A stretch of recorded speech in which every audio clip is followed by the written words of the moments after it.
Я специалист-гинеколог и профилактический медицинский. Зовут меня доктор Дхания. Здесь будет лекция на prenatal care и postnatal care в Аюрведе. Она дает, как питать до беременности, во время беременности и после родов. И что нельзя, что нужно, вот так. Ну, как женщина нужно делать во время до беременности, во время беременности и после родов. Посмотрите эту лекцию, пожалуйста, она вам поможет в жизни. Доктор Дхания наш лектор сегодня.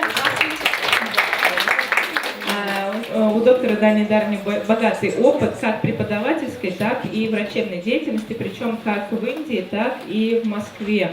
В Москве доктор уже практикует более 6 лет, ну и в Москве, по всей России на самом деле, а в Индии она также преподавала в университете Аюрведа, не просто даже в институте, а в университете. У нее высшая степень, высшая квалификация, то есть преподавать она может, и высшая степень и квалификация врача. Итак, врачи, в принципе, которые практикуют аюрведу в центре Атрея Аюрведа, все имеют самую высокую квалификацию, а также многие из специалистов являются потомственными врачами. И уже более 20 лет, на самом деле, Центр Атрея Аюрведа принимает пациентов в России, особенно в Москве, ну и, в принципе, на территории России. И это единственный в России аюрведический центр, который также обладает своим собственным стационаром, который был открыт в прошлом году. Стационар или санаторий, или то место, где можно проходить лечение, не выходя, скажем, из клиники, находится в Домодедово. Это стационар при Министерстве финансов Российской Федерации. So today we are going to deal with the antenatal care and postnatal care, what is being told in Ayurveda. Итак, сегодня мы поговорим о пренатальной и постнатальной заботе о матери и ребенке, как об этом говорит Аюрведа. So very important is why prenatal care is important and why postnatal care is important. Очень важно понять вообще, почему именно важны и так значимы вот эта пренатальная и постнатальная забота. So long before, nobody they wanted to get ready for a baby, no, but this time when people are not very hectic and not very conscious about their food, what they are eating, and very stressful job, as well as very emotional people. So now now only we need to get ready for a pregnancy, right?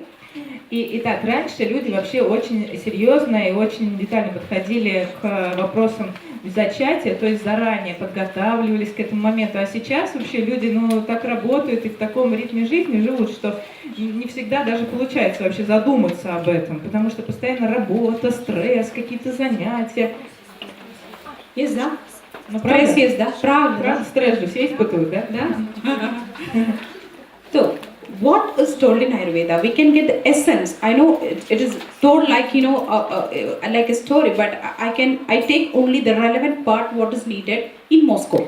Okay? Итак, в Аюрведе мы можем выделить основную такую часть, да, сердцевину. Конечно, это будет звучать, может быть, как история. В принципе, Аюрведа может звучать как история какая-то, но я сейчас выделю определенную часть и применю ее непосредственно к Москве. First, we will start with antenatal care. What to be done before and during pregnancy. Okay? Итак, мы начнем с пренатального ухода или ухода и заботы о матери и ребенке во время беременности, и до родов. So we'll start with a very sweet and wonderful word, wonderful sentence, every mother's dream is to get a very cute and very healthy baby, right? Итак, мы начнем с фотографии вот этого прекрасного малыша, этого мальчика, очень милого. И как говорится, что каждая мама мечтает о здоровом ребенке. Не правда ли? Да? Yes.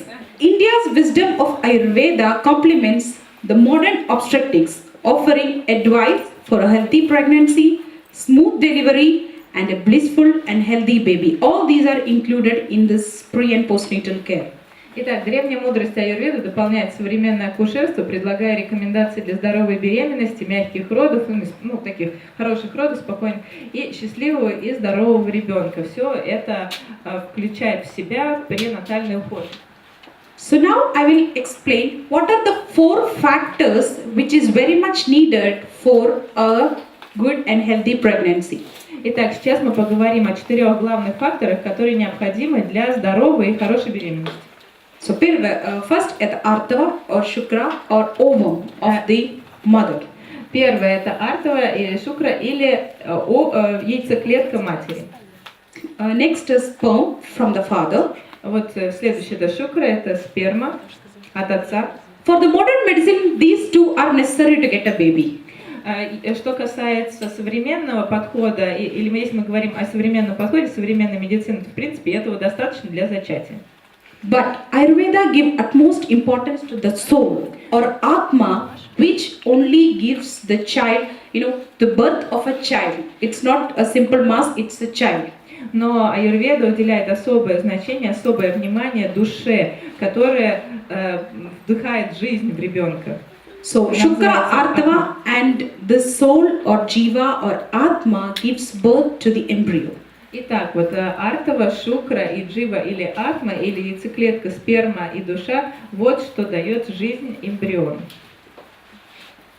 So now we'll go to the process of pregnancy. So just as a healthy seed bears a healthy fruit, if the parent's sperm and ovum are pure, the child is more likely to inherit a strong body, constitution and immunity.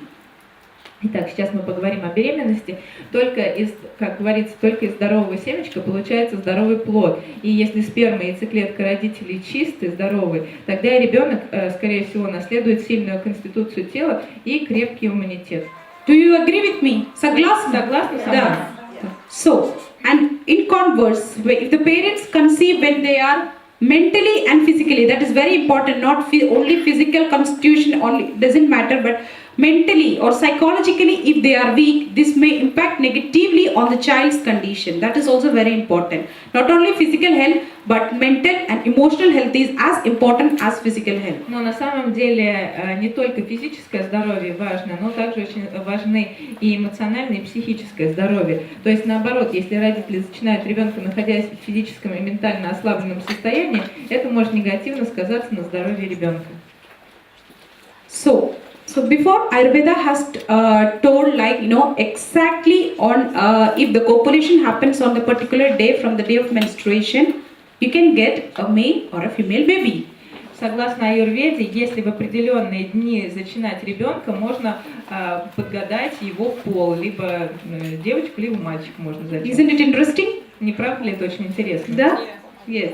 So, if the copulation happens, it's not just the copulation, but it is the fusion of the sperm and egg happens on the 8th, 10th, 12th, 14th or 16th, that is on the even days from the day of menstruation, it will give birth to a baby boy. Если половое сношение, даже не только половое сношение, а именно зачатие происходит на 8, 10, 12, 14 или 16 день менструального цикла, and likewise on the odd days will give to 7, 9, 11, 13, that the odd days, if the copulation happens, it will give birth to a female baby, sweet baby girl. Это приведет к зачатию мальчика. Ну и, соответственно, если наоборот на 7, 9, 11 или 13 день, то это приведет к зачатию девочки. Next. So, as I told, what are the essential factors of pregnancy, conception? Итак, как я уже говорила, основой для беременности есть 4 основных фактора. Первое. So these are the 4 factors. Ritu, Kshetra, Ambu, Bija. Ritu means season. Which season is favorable for? It is individual, Всего их 4. Риту, Кшетра, Амбу и Биджа. И первое это Риту. Риту это время года. Kshetra means soil. Кшетра это почва. Ambu это water or nutrition, we can say. Амбу это полив или вода, или вот именно полив и питание. И Bija это seeds. И Биджа это семена. We will go further. Okay? Дальше, перейдем дальше. First one, the most appropriate season or time. Первое это самое подходящее время года или время. So everybody knows what could be the best season for conception. Итак, все знают, какой лучший сезон, какое лучшее время года для зачатия. Сима? Да. Сима нет, да? Ну, не зима, правильно? Правильно. So when it is happening on the winter, when it is very moody and there is no sunlight, there could be always deficiencies with the mother and with the baby. Потому что, если мы говорим о зиме, то всегда чего-то не хватает. То не хватает хорошей погоды, то солнца не хватает, то витаминов не хватает, чего-то все время не хватает. Еще и настроение может быть плохое. Все это может сказаться на каких-то недостатках в матери и, соответственно, далее в ребенке. Next is appropriate soil. Потом следующее – это подходящая почва. Here, appropriate soil means appropriate healthy uterus. Здесь, когда мы говорим о подходящей почве, мы говорим о подходящем, здоровом, подходящей, здоровой, хорошей матке. So that means all the gynecological processes like ovulation, menstruation, all the hormones, everything should be in balance. То есть, иначе говоря, все процессы женские, то есть овуляция, менструация, все процессы должны быть в балансе. Next is good irrigation. Next. Следующий хороший полив. That means nutrition from the mother. Или питание, которое ребенок получает от матери. So that means mama should or the mother should be taken a very balanced diet in each month of pregnancy. То есть, иначе говоря, мать должна всегда хорошо питаться, получать достаточное количество питательных веществ на каждом месяце беременности. So that is told in Ayurveda. In each month, every month there is development of some organs of the baby, right? Like first. На каждом месяце беременности какие-то органы у малыша развиваются, не правда ли? So for the development of some particular organs, you should take some particular kind of food when starting from the first month of pregnancy. И поэтому, начиная с первого месяца беременности, необходимо питаться так, чтобы развивались должным образом определенные органы, то есть принимать в пищу такие продукты, которые способствуют развитию определенных органов. Next is quality of seeds. Of course, quality of ovum and the sperm. Следующее – это качество так называемых семян или качество яйцеклетки и сперматозоидов. So the quality of sperm and ovum, how can it be increased? That we have to discuss here. Итак, как мы можем улучшить качество яйцеклеток и сперматозоидов? Сейчас мы это обсудим. All the four factors which I told should be at their best at the time of conception. Understood? На момент зачатия все 4 фактора должны быть в самом лучшем состоянии. 4 фактора, которые только что. The four, Ridu, Kshetra, Ambu, Bija. So, how the sperm and ovum can be increased in their quality, which it can be done by the detoxification and purification by the means of Panchakarma. I think already in the last class, Dr. Naushad has told what Panchakarma is and how the process of Panchakarma is being undergone, right? Итак, как же улучшить качество яйцеклеток и сперматозоидов? Ну, во-первых, это путем детоксикации и панчакармы. О панчакарме доктор Наушад уже рассказывал на прошлой лекции. Правда ведь? Кто был? Кто был? Много. So, says night. So, Panchakarma. So, that is, Panchakarma is nothing but it is a process in which detoxification and purification of the body is done. А панчакарма это не что иное, как детоксикация и очищение организма от шлаков, от скопившихся в нем токсинов. But in this case, only detoxification is not all necessary. We need, after Panchakarma, we need Rasayana and Vajikarana, which is rejuvenation and virilization of the body.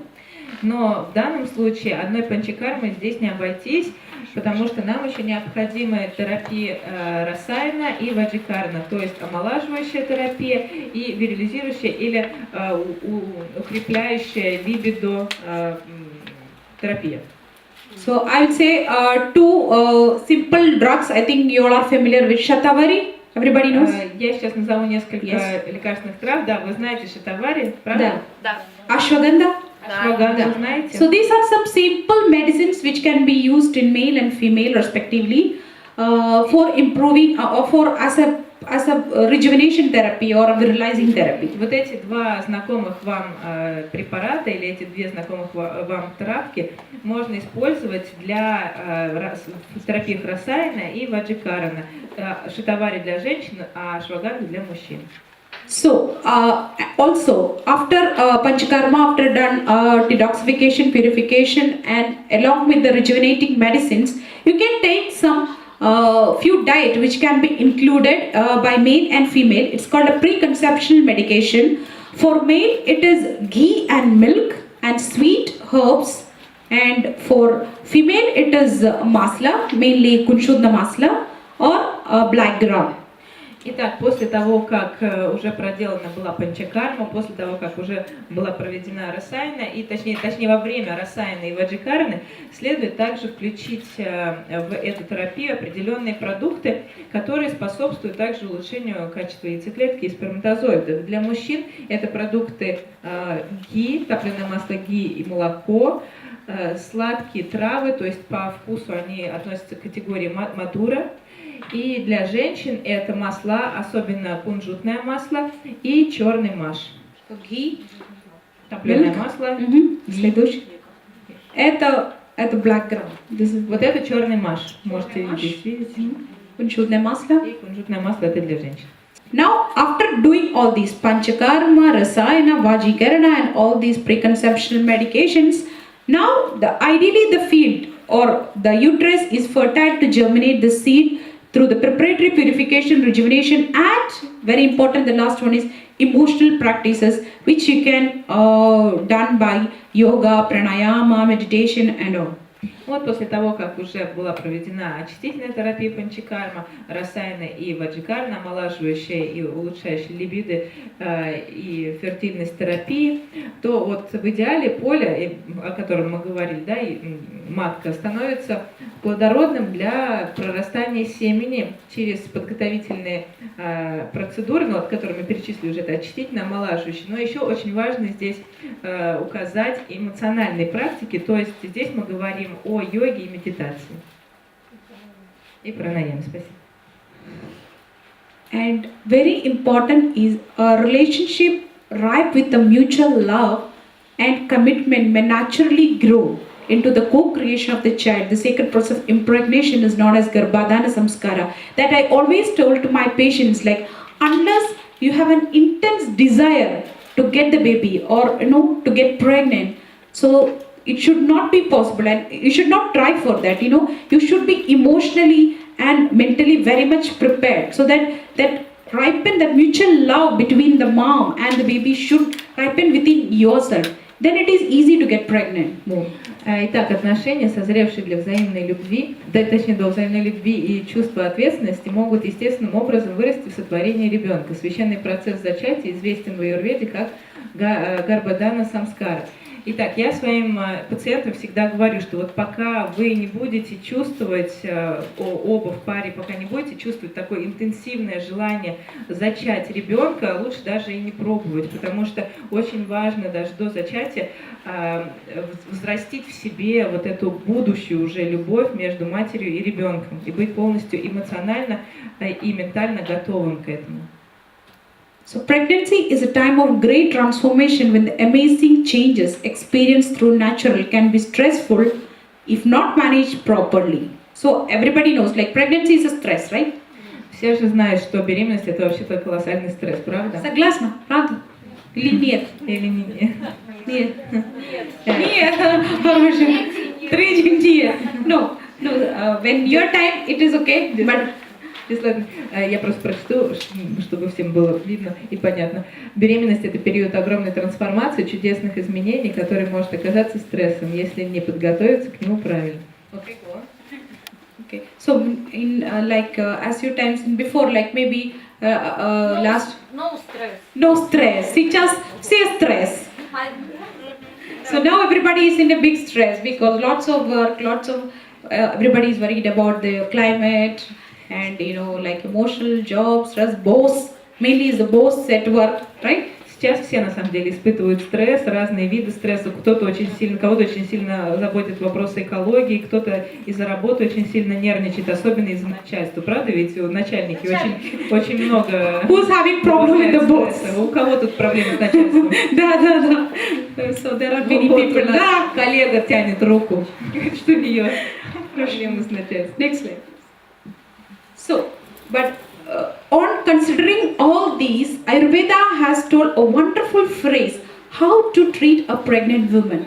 So, принимая все это во внимание, на самом деле в Аюрведе есть такая прекрасная фраза, в которой объясняется, как нужно обращаться с беременной женщиной. So it is told that a pregnant woman should be treated as delicately as if one is carrying a pot full to the brim with oil, without spilling a drop. So that much carefully you have to treat with a pregnant woman to get a healthy mother as well as a blissful baby. В Аюрведе говорится, что к беременной женщине нужно относиться так же осторожно, как если бы кто-то нес кувшин полный до краев масла, не проливая при этом ни капли. То есть настолько нужно осторожно обращаться с женщиной.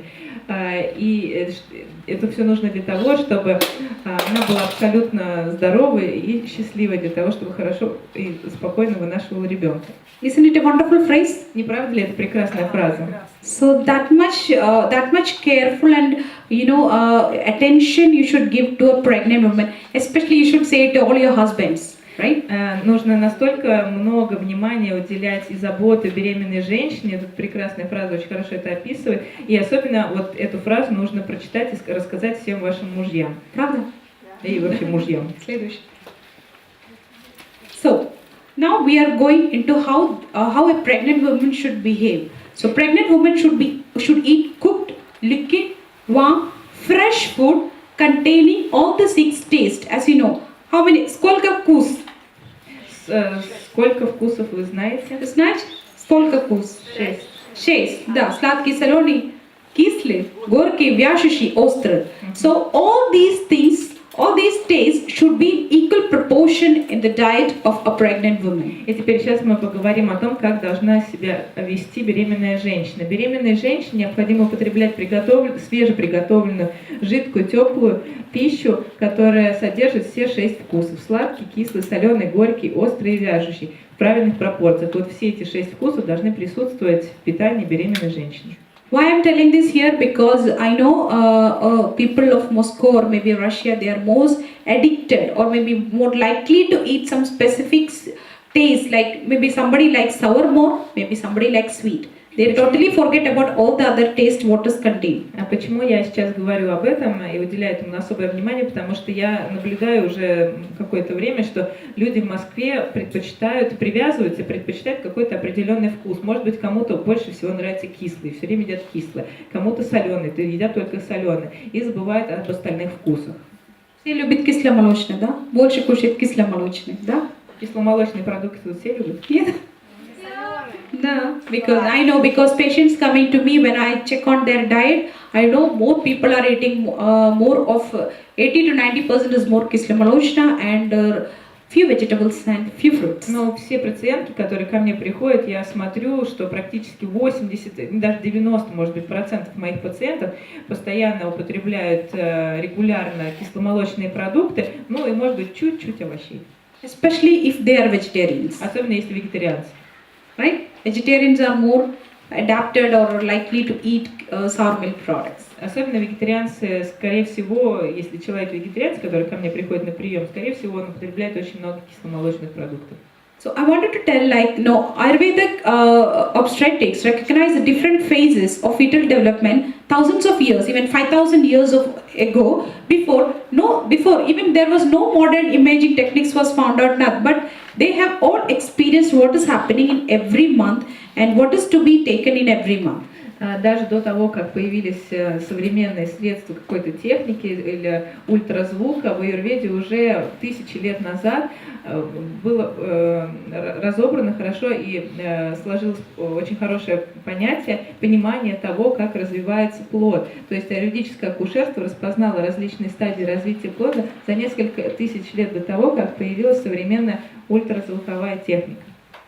So to support each development of phase of the baby, Ayurveda has devised certain herbs and foods to be taken in each month of pregnancy, which is called Masanumasakrama. Для того, чтобы поддержать каждую фазу развития ребенка, юридические врачи для каждого месяца беременности рекомендовали определенные травы в пищу и пищу. Next. So this regime, as I told, is called Masanumasik Paricharya of Garbini, or как я уже говорила, этот режим или этот период называется Масанумасик Паричарья Гарбини.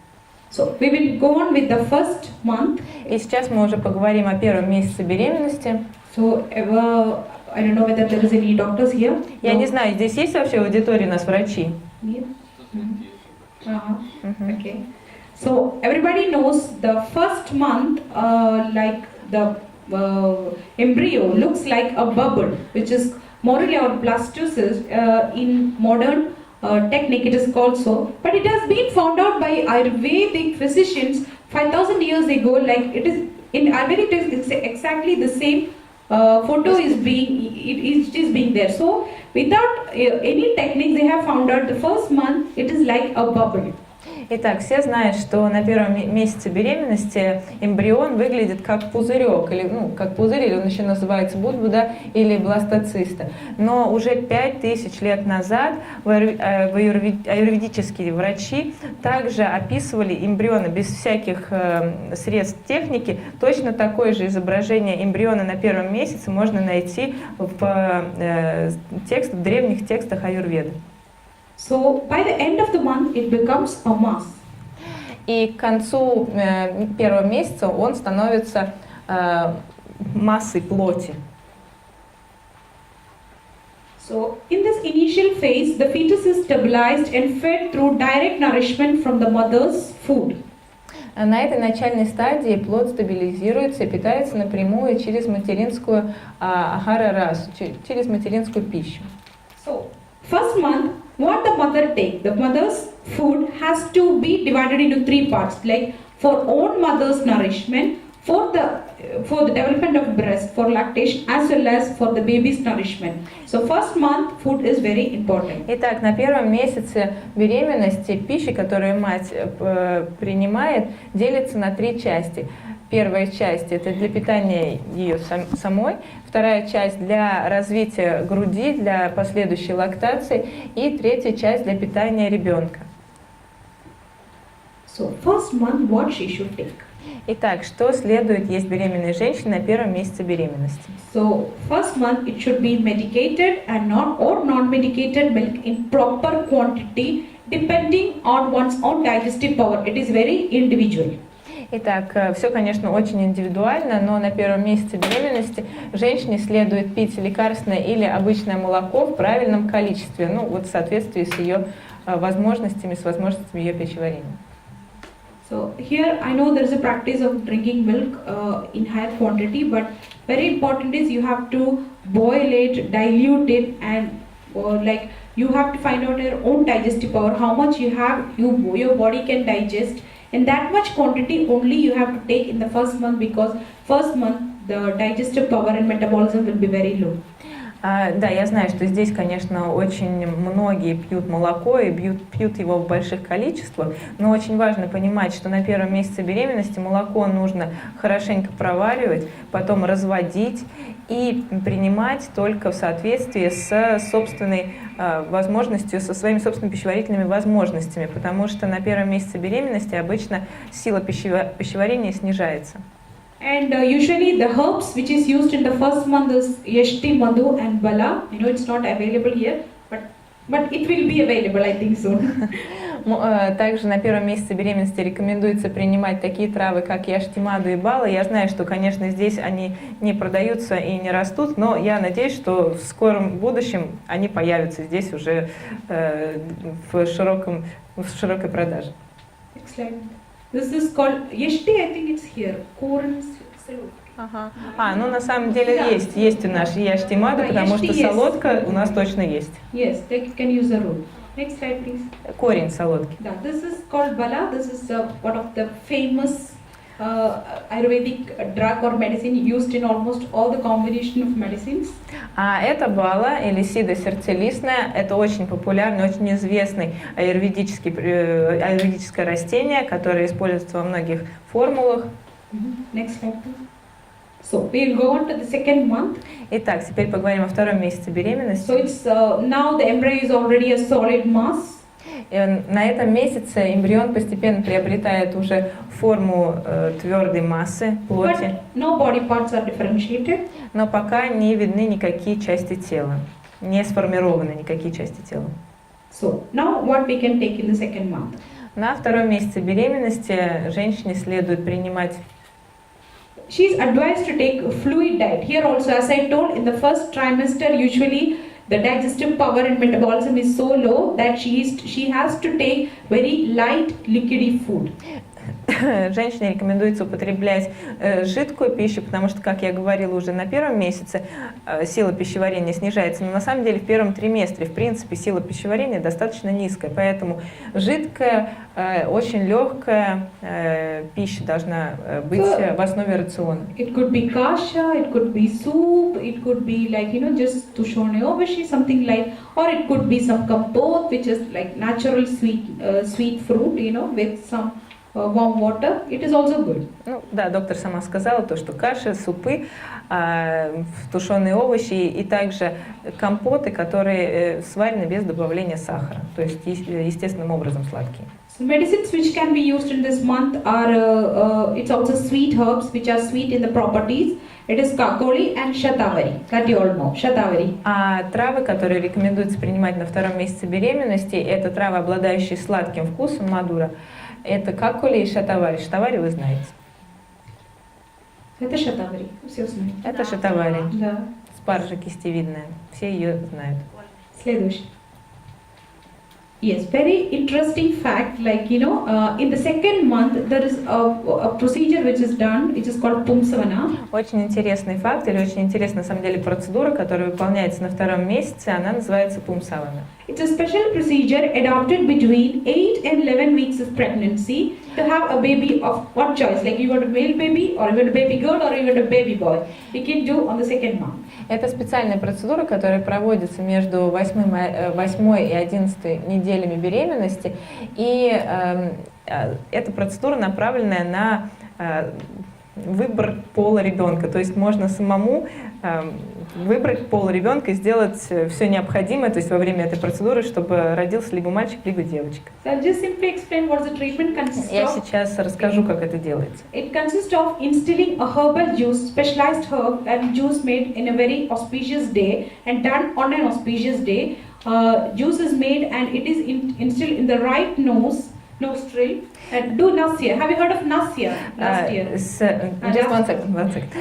Сейчас я расскажу о том, как это готовится. Эта процедура выполняется. Для начала готовится определенный сок или экстракт, который готовится в очень благоприятный день, в благоприятное время, в благоприятных условиях. Такой благоприятный сок или экстракт. И потом его вводят в ноздри. Вы слышали о процедуре насья? Может быть, доктор Нушат на прошлой лекции рассказывал. Знаете, что это такое насья? So this juice is instilled into the right nostril and do nasya, like nasya, just inhale it. And it is done for begetting a boy and on the left nostril for a baby girl. Итак, вот этот сок или этот экстракт закапывается в правую ноздрю для рождения мальчика и в левую ноздрю для рождения девочки. То есть закапывается, потом вдыхается, как во время процедуры наси. So pumsavana karma should be done after conception, but before development of organs up to second month. It should be done in between the completion of the second month. И пумсавану необходимо делать после зачатия, но до развития органов, поэтому вот до 2 месяцев. But under a strict observation of a doctor. Please конечно, don't do and try it yourself. Конечно, it should be done by a doctor, okay? Конечно, под строгим наблюдением врача, пожалуйста, не пробуйте проводить это сами в домашних условиях. So we'll move on to third month. Теперь переходим к 3-му месяцу. So third month already starts the formation of lymph buds and like head shape. На третьем месяце уже начинают прорисовываться конечности и голова. So, third month already started the miniature form of all the body parts, and very important in Ayurveda is formation of sense organs, or it's called Indriyas, all the sense organs like you can say 5 sense organs. Да, миниатюрные формы всех частей тела начинают формироваться вместе со всеми индриями. Это органы чувств. Это очень важное понятие в Аюрведе. Индрия. Индрия – это орган чувств. Next. So this month, because it is a sense organ development, you should again nourish the mother a little bit more. So you should start with milk and pure ghee or honey. Very important, you should not take honey and ghee together. It should be milk with either ghee or honey, depending upon the patient's condition. На третьем месяце беременности, опять же, очень важно обеспечивать должное питание матери, чтобы она получала все питательные вещества. Поэтому рекомендуется употреблять в пищу молоко и с двумя комбинациями. Либо молоко плюс чистое ги или очищенное ги, топленое масло, то есть очищенное, или молоко и мед. Ни в коем случае не смешивая ги и мед. Либо ги, либо мед. Also, a special rice, it is a very nourishing rice. It's told in Ayurveda in many contexts, like it's called Shastika rice. Its color is something red. It's called a type of red rice. It should be cooked in milk or water, like kasha. Like just make kasha with milk or navaji. Также рекомендуется принимать в пищу рис, который называется шаштика шали. Это специальный вид риса, он такой немного красноватый и очень питательный. Из него готовят кашу либо на молоке, либо на воде. Sweet, cool and fluid diet, which doesn't mean it's not any Coca-Cola, no Fanta, no Mirinda. It should be a natural, like sweet fruit juice, or it could be like coconut water, or it could be more morse, something like that, which is by naturally it is sweet, cool, not any gazerona, Аюрведа. Okay. Cool means kapha promoting. No, it's like not cold. Not cold. It's not cool by nature, like cold coconut water. Yeah, okay, by nature, okay, fine. Да, итак, в принципе, питание на третьем месяце должно состоять из сладкой пищи, прохладной по природе. Не то, что она должна быть по температуре прохладная или холодная, она должна быть именно по природе прохладная, то есть питательная. И жидкая пища должна быть. То есть сладкая, когда мы говорим о сладкой и жидкой пище, это не значит Кока-Кола, Фанта и так далее. Нет, это должны быть натуральные соки, какие-то компоты, какие-то натуральные продукты питания. Okay, honey, next slide. So we'll go on to the 4th month. Теперь поговорим о 4-м месяце беременности. So in 4th month, fetus became more stable, and heart or liveliness chetana, which is called in Ayurveda, and all body parts became more prominent. На 4-м месяце беременности плод становится твердым, более твердым, работа сердца и всех других частей тела становится более заметна, и женщина ощущает больше тяжести в теле. And she started to feel little bit heaviness on the lower abdomen. Женщина начинает ощущать больше тяжести в нижней части живота. So this phase is very nice phase, like this time the woman starts showing some interest in some particular foods. И это очень интересная фаза или период беременности, во время которого женщина начинает проявлять какой-то особый интерес к каким-то определенным пищевым продуктам, So this month onwards, the pregnant woman is called Doktara, which means two heart, because heart of her own and heart of the baby. С этого момента женщину начинает называть даухрида. Это означает два сердца, то есть свое собственное сердце и сердце ребенка. So it is said that, like the child's cravings, or if the child wanted to eat something, it is expressed through the mother's feelings. So whatever she demands, she should be given. В этот период считается, что вот то, чего хочет ребенок, уже выражается в желаниях матери, поэтому все, что бы она не хотела, нужно ей давать. Anybody experienced? Кто-то тут уже ощущал это на себе, want of some special food, когда yes. хочется чего-то особенного съесть. So usually it happens, even I have experience. So обычно это происходит, я, по крайней мере, на себе точно это прочувствовала. So не я, в смысле, а доктор Дани. Yeah, and when my baby is born, like I have a daughter, 7 years, so when she is born, she exactly likes the same thing. Особенно это было заметно, потому что когда родилась моя дочка, ей сейчас 7, но вот когда она родилась, у нее были абсолютно такие же желания и привычки в еде, как и те, что я ощущала во время беременности. I always wanted to eat chapati, like roti, you know, lipyoshka. Я все время хотела есть I can eat чапати. only that. So, but when she was born, she always wanted that. Я все время хотела есть чапати. Чапати — это такие пшеничные лепешки сухие. И когда моя дочка родилась, она предпочитает вот сейчас есть чапати. So it is somewhat true, Так что это на самом деле правда. right? Ну, Okay. в какой-то степени. So health, very important. Like you know, maybe a mother also demands some unhealthy food products, but you can substitute it with some healthy substitutes. You can always have. Иногда женщине хочется есть какие-то неполезные продукты, но их можно заменить на полезные, натуральные, альтернативные продукты. So no, next slide, please. Следующий. Да. So we'll go on to the 5th month. Теперь поговорим о 5-м месяце беременности. So 5th month already there will be development of blood, muscles, and fetus grows more predominantly. На 5-м месяце беременности уже развивается кровеносная система и мышечная ткань, Also development of the vertebral column. а также позвоночный столб. Knowledge of perception and mind also develop on the 5th И month. также растет способность ребенка к познанию и восприятию. So 5th month onwards, the baby started feeling emotions, can start sensing. Начиная с 5-го месяца ребенок начинает чувствовать, ощущает какие-то эмоции и чувствует. So what we can give on the 5th month? Что следует употреблять на 5-м месяце беременности? Same milk plus ghee. On the 2nd trimester, usually it is milk plus ghee. То же самое, опять же, молоко и ги, как мы уже обсуждали ранее, как в 1-м триместре. Cooked rice, as I told, with milk or without milk. Приготовленный рис с молоком или без молока. And those who are like eating meat can be given meat soups. Те, кто употребляет в пищу мясо, могут употреблять мясные супы. And also it could be rice sweetened with milk. It's called payasam. И еще можно употреблять, рекомендуется паясом. Паясом — это сладкий рис, опять же, на молоке. And also with gur. Gur. И плюс с добавлением гура или тростникового сахара сырца. Because the gur is added because it is rich of iron, so it is needed from the 5th month onwards.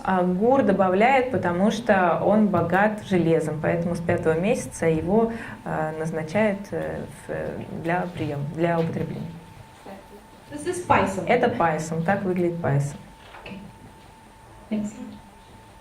So we'll move on to 6th month. Теперь поговорим о 6-м месяце. 6th month, it will be there will be determine the strength, complexion of the baby. На 6-м месяце доминирует уже рост и сила и внешний вид ребенка, Intellect, а также интеллект.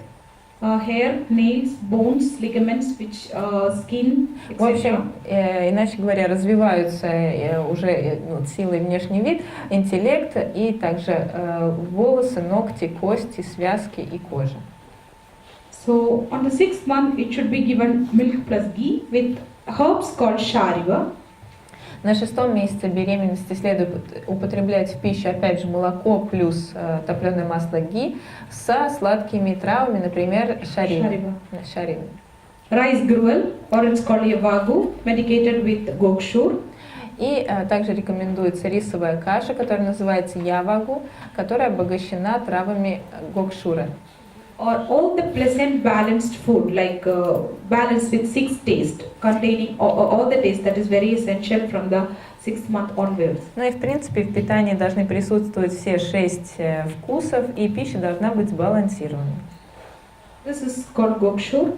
Вот это гокшур. Is it familiar? Вы знаете это? Кто-нибудь знает? А можете назад? Just go back. Ага, вот это гокшур. Знаете кто-то? Нет? Нет. Колючая лоза. Следующий. Okay, 7th month. На 7-м месяце беременности All major and minor body parts and organs of the fetus are completely developed and are nourished simultaneously. все главные и малые части тела и органы плода полностью развиты и единовременно подпитываются. And the baby attains an overall maturity. И ребенок становится уже абсолютно сформированным. Okay, along with the pleasant, wholesome food, the mother should be given ghee mitigated with a special herb called Parni.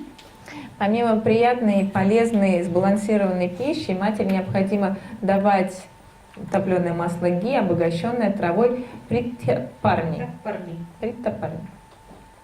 And the 8th month, which is a little bit difficult month for the mother and for the baby. А теперь поговорим о 8-м месяце беременности, который является довольно сложным как для матери, так и для ребенка.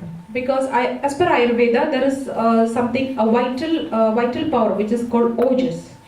Потому что согласно Аюрведе жизненно важная энергия, которая называется оджас. So in the 8th month, it travels from the fetus heart to the mother's heart. Начинает переходить от сердца ребенка к сердцу матери. If in the 8th month, because the oja is very unstable, which goes on moving from mother to fetus, if the labor happens at this month, it could be a complication for the mother or for the baby. Да, и так как, в принципе, на 8-м месяце оджис очень нестабилен, и он постоянно переходит от матери к ребенку и наоборот, то на 8-м месяце очень опасно, если вдруг произойдут преждевременные роды именно на 8-м месяце беременности.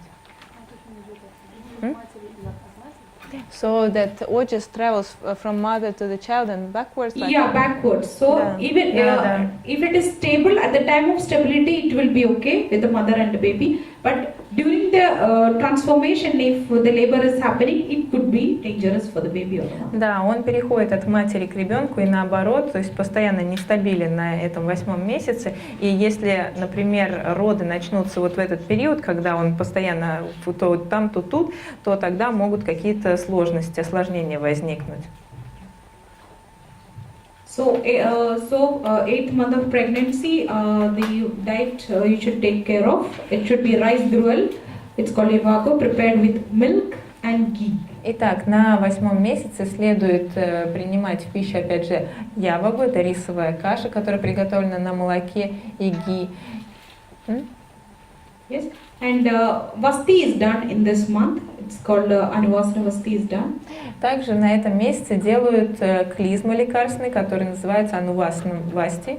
Those who are meat-eaters is given meat soup to pacify vata, because vata is very high in this 8th month of pregnancy. На 8-м месяце очень сильно увеличивается вата, поэтому тем, кто употребляет в пищу мясо, также рекомендуется есть мясные супы. So that is why anuvasana vasti is also not. Everybody knows anuvasana vasti. Тут все знают, что такое анувасана васти. It is maslina klizma. There are two types of klizma, maslina и atvarna klizma. Ну, доктор сама сказала, один из видов клизм. No problem. Because as I told, vata is very high. It is aggravated. It's not high. I can say like aggravated due to the normal process of pregnancy. It is aggravated in the 8th month. So to pacify it, to reduce it, to normalize it, usually anuvasana vasti, which is oil klizma, is done, as well as you should be given more ghee inside or more meat, so something which is more unctuous, so that to make the mother prepared for the pregnancy, to make the body unctuous and to strengthen all the abdominal muscles and the pelvic muscles. На 8-м месяце беременности очень сильно повышается вата. Повышается она просто естественным путем. Это нормальный процесс для 8-го месяца беременности. И именно поэтому назначается анувасана васти, то есть это промасливающая клизма, так как она содержит масло именно. Она направлена на то, чтобы обеспечить легкие роды и хорошенько промаслить организм. Также поэтому рекомендуется увеличить количество топленого масла в диете. Опять же, для того, чтобы хорошенько промаслить организм, подготовиться к легким родам и успокоить вату. So by the end of 8th month, 9th month, the baby is already attained the full maturity, and both the mother and the baby are ready. К концу 9-го месяца ребенок абсолютно готов, уже созрел, и он, и мать уже готовы к тому, чтобы он появился, или она появилась на свет. So as I told, in the 9th month also, because vata is high, anuvasana vasti is done, also with yoni pichu. It is like a tampon with some medicated oil is introduced into the vagina to make the interior vaginal wall, like very anxious and for a smooth delivery. И на 9 месяце опять же выполняется анувасана басти, тоже ставят масляные клизмы, но еще добавляется еще одна процедура, это йони пичу, когда промасленный тампон вставляется во влагалище, опять же для того, чтобы промаслить влагалище и обеспечить легкие роды. Why Anuvasana Vasti is done, Klesma is done because, as you know, when the uterus is become bigger and bigger, it presses both the rectum and the urinary bladder from behind. So usually there will be constipation, or you can say support, or could be hard stool. So whenever there is hard stool, the delivery will be very tough, and there could be hemorrhoids. So to reduce this, Anuvasana Vasti should be done on the 8th and 9th month. Зачем вообще назначается масляная клизма? Потому что, как вы знаете, чем больше растет живот, чем больше растет плод, тем больше он давит и на кишечник, и на прямую кишку, и на мочевой пузырь. И это провоцирует запоры, а если будет запор или просто твердый стул, то это будет осложнять также роды, поэтому назначаются вот такие масляные клизмы. So, what is the importance of this specific regimen? So, it prevents any deformity in the baby. В чем же заключается значение и важность такого режима? Во-первых, предотвращаются любые деформации ребенка. Ensures proper growth of the baby. Обеспечивается правильный рост ребенка.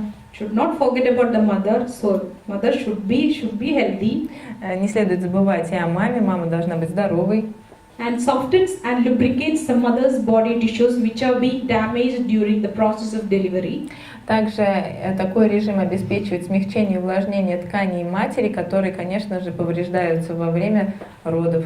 And a very normal and unobstructed delivery, that is very important. Usually, like nowadays we have seen like already started normal delivery, and in between, because of obstruction, it will go into a surgical Kaisarava section or cesarean section. So for this unobstructed delivery, all these things which I have told, the regimens and food will be very helpful. Ну и также обеспечивает нормальные, незатрудненные роды. Очень важно, когда мы говорим тут незатрудненные, почему? Потому что сейчас мы даже очень часто видим, что вот вроде роды пошли нормально, но потом какие-то трудности возникли, и приходится срочно проводить операции, кесарево делать и так далее. Вот для того, чтобы предотвратить такие возможные случаи, необходимо выполнять этот режим, следовать такому режиму. So what I could generally say, I know I told you all these are highly individualized, but still I can say some generalized diet which is being told for a pregnant lady. Итак, конечно, каждая женщина индивидуальна, но я сейчас просто дам какие-то общие рекомендации по питанию во время беременности. Rice, which preferably brown rice or red rice. Всегда рекомендуется употреблять рис, причем либо красный, либо коричневый, бурый. Зеленый маш, пшеница, рисовые шарики. Здесь есть рисовые шарики? Нет. Здесь есть у нас рисовые шарики. What is ladja? It is like rice pops, like when you heat the rice, it even made rice pops. Yeah, that's the one that you have, like then they mix it with the jaggery also. And Yes, and make it. So это делается из не сплющенного, а как just like heat, like on the. Просто рисовые зерна прогреваются на сковородке, они потом раздуваются и их смешивают с сиропом вот этого тростникового сахара сырца, делают такие, как что-то вроде попкорновых шариков. Ну, это It типа is very light. казинаков, It да. is even lighter than rice. That is the reason.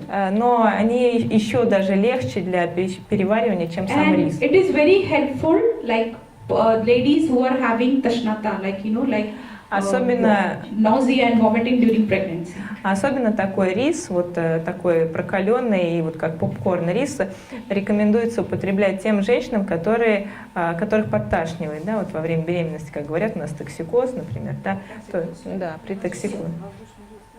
Ну, есть у нас воздушный рис? Есть, да? Да? Да? Ну, есть. Now it's available. Good. Ну, значит, есть, очень So, хорошо. slivovično maslo, это все знаю, ghee, мед, Yogurt, like please make it yourself, don't buy from Но magazine. здесь, когда я говорю о йогурте, не надо его покупать в магазине, его надо приготовить самим. Пожалуйста, готовьте йогурт сами. Yes, always homemade yogurt is good. Поэтому, And потому что that всегда too, домашний йогурт гораздо лучше. Please don't take any yogurts after sunset, or I can say after in the evening time. It's always good to take yogurts in the daytime. Сразу хочу сказать, что йогурт и любые кисломолочные продукты не следует употреблять вечером. Пожалуйста, ешьте их днем. Banana, of course. Amla, this is Indian gooseberry.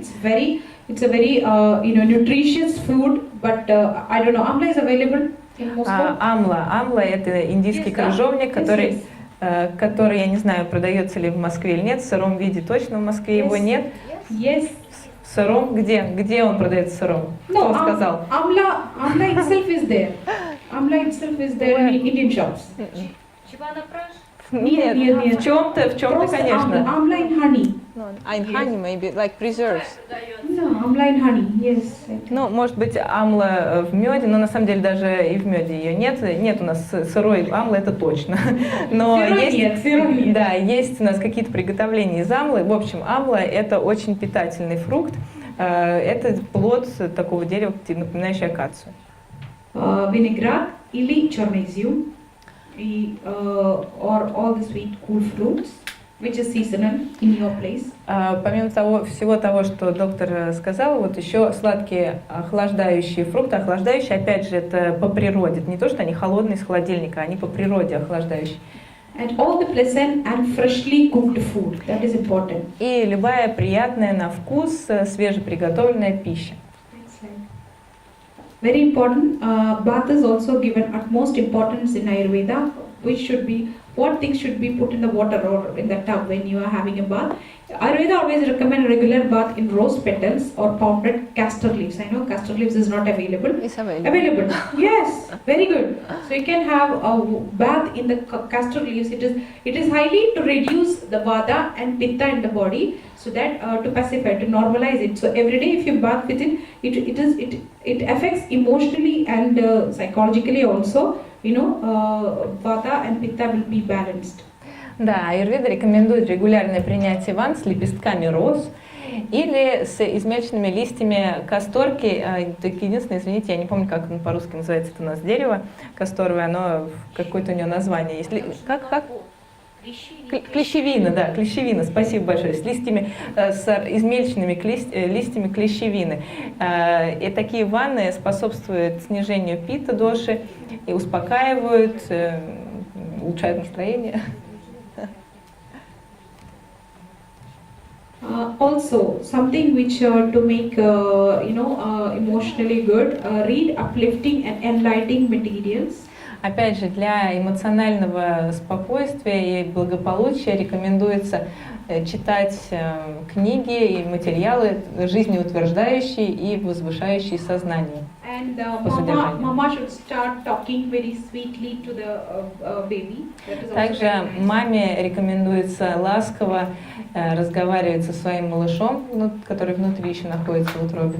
Playing very soft and melodious music, or maybe some instrumental music, not rap, not rock, very pleasant, so that the baby is also very relaxed. Рекомендуется слушать расслабляющую, инструментальную, мелодичную музыку, но не рок с рэпом, а вот именно такую. Why? Because hearing is the first sense that the baby feels. First sense the baby feels is hearing. So if mama go on talking and with pleasant music and very relaxing ragas or some tunes, that will always make the baby very calm. Так как первым органом чувств, который развивается, у нас являются уши, и слух — это первое чувство, которое мы получаем, поэтому следует, конечно, слушать мелодичную, очень спокойную, успокаивающую музыку, раги, например, индийские, или какие-то, или классическую. Классику. Да, или классическую. So, because numerous studies shows that the use of music therapy, which is widely used now, successfully decreases anxiety levels and relieves physical and mental tension in the expectant mothers. Многочисленные исследования показывают, что применение музыкальной терапии у будущих матерей значительно снижает уровень тревоги, снимает физическое и умственное напряжение. Anybody have tried musical therapy? Кто-нибудь пробовал здесь музыкальную терапию на себе? Yes. So it is very effective in especially treating especially treating depression, anxiety and such kind of psychosomatic problems. Музыкальная терапия очень эффективна, показывает фантастические результаты в лечении депрессий, психосоматических расстройств, эмоциональных расстройств. See how a lady is hearing pleasant music. Видите, как вот здесь на картинке женщина беременная слушает приятную музыку. Вот так надо. So now the diets and regimens before pregnancy is over. Now what will happen? You should always know what is the adverse effect if you eat some particular kind of food or if you do some particular kind of things or regimens which is not good for the baby, right? You should know the adverse effects. Сейчас мы уже поговорили о том, что надо делать и какой режим нужно, какому режиму нужно следовать, а сейчас мы поговорим о том, чего следует избегать. Всем же необходимо знать, правда, какие негативные последствия может повлечь за собой, например, прием той или иной пищи или тот или иной образ жизни. Все это нужно знать, не правда ли? Next slide. Very important is abnormal postures. I know, like here people are doing different kinds of things. Maybe some kind of even people are doing cardio during pregnancy. So all this type of abnormal postures are not good. Во время беременности не следует принимать какие-то неестественные положения. Я знаю, что здесь, например, женщины часто в каких-то неестественных позах пребывают, но даже во время, например, беременности начинают кардиоупражнения какие-нибудь делать. Because they always have a fear like they will put on weight during pregnancy. Потому что они боятся, что растолстеют во время беременности. Yes. Правда ведь? Yes. Next is very important suppression of the natural urges. I know women's hold urine or they to pass because they don't want to go outside or somewhere when they are on the Targoy center or when they are on the road or maybe on the hotel. They don't want to go there. So they hold their urine or maybe stool, like if they want to pass a stool, they hold it for a long time. This is very bad for the condition of a pregnant woman because it increases vata. Very instantly on the same day itself it increases vata.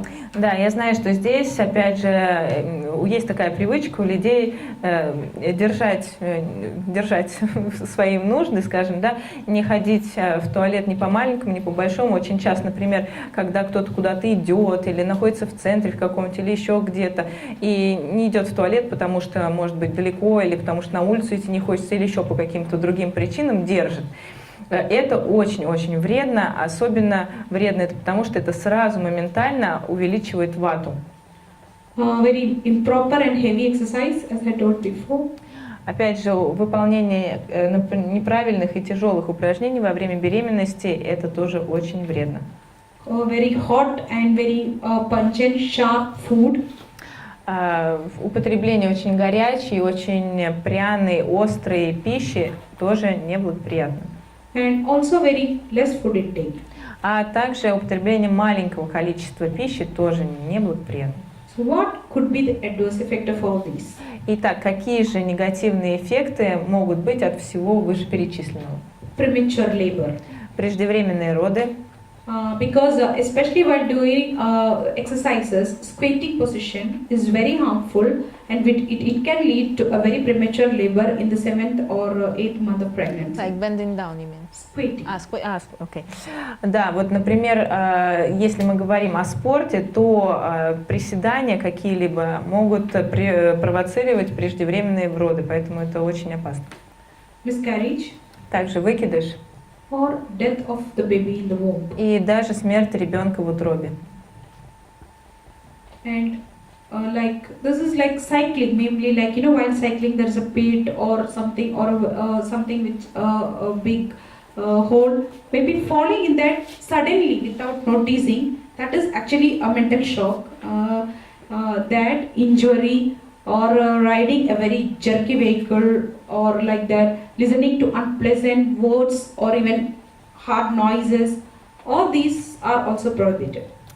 Дальше, опять же, неблагоприятно, например, если вы едете на велосипеде, вот внезапное попадание в яму или в колодец, или во что-нибудь, ну какую-то колдобину, вот такое внезапное попадание провоцирует ментальный шок, и поэтому очень неблагоприятно. Потом травмы, езда по колдобинам или по кочкам, и неприятные слова и резкие звуки, все это является очень неблагоприятными факторами, которые ведут к And same adverse effects could be miscarriage or the premature labor. возможности выкидыша и преждевременным родам. Next, sleeping in supine position, like on the spine for a very long time during pregnancy, Продолжительный сон на спине также неблагоприятен.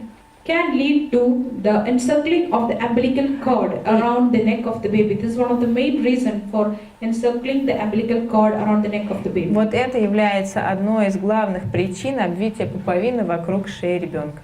Thus, which may suffocate the baby during the labor. И, соответственно, это влечет за собой возможное удушье во время родов. Next.